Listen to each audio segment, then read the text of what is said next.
Euroregione News. SUNS Europe, forte espansione d'arte in lingue minoritarie.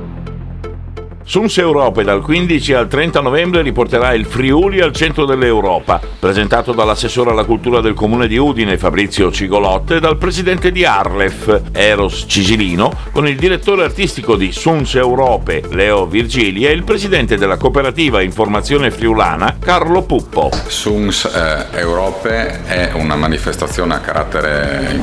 particolarmente importante in Europa,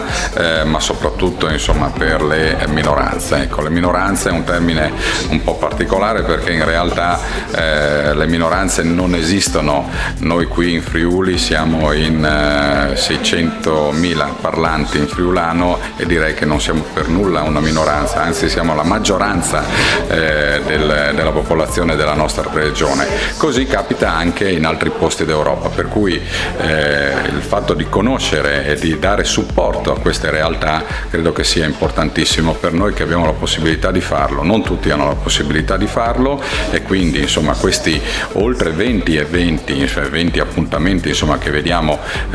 concentrati in questo arco di tempo, ma che vengono diluiti anche durante l'anno, per cui ne contiamo altri 10,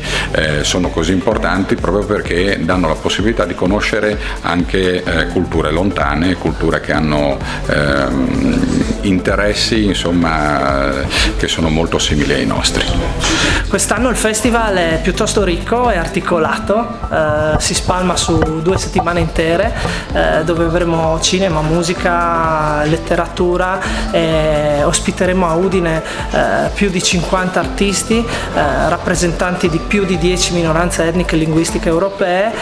quindi sarà una grandissima festa delle lingue europee dove riusciremo, mi auguro come facciamo più o meno ogni anno, a esprimere la vitalità di queste lingue e la loro capacità di adattarsi alla modernità. Quindi non un festival folcloristico, ma è un festival moderno, un festival attuale. Vorrei segnalare un appuntamento che è previsto il sabato pomeriggio al Teatro Nuovo Giovanni da Udine ed è un appuntamento con uno storico e giornalista catalano,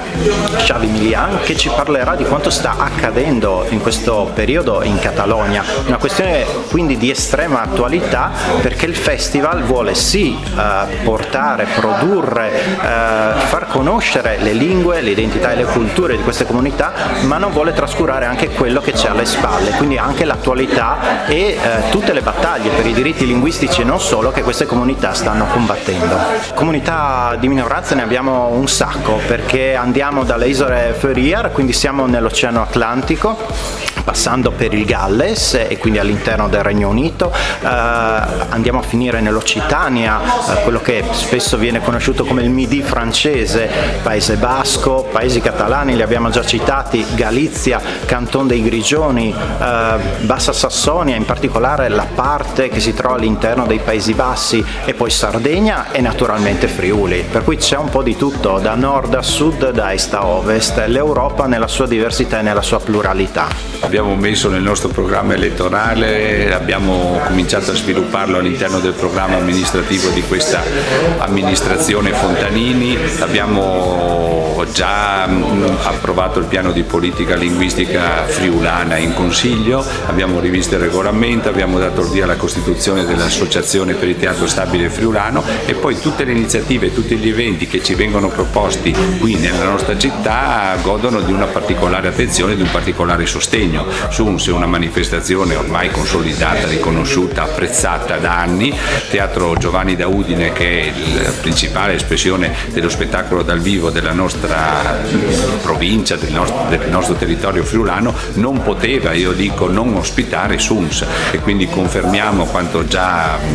si è realizzato nelle precedenti edizioni. Ci sarà questo coinvolgimento delle scuole, ma ci sarà il coinvolgimento di tutti questi gruppi che vengono da tutta l'Europa. e quindi è un modo per conoscere le realtà della produzione, far conoscere ai nostri concittadini e conoscere noi stessi la realtà della produzione nelle lingue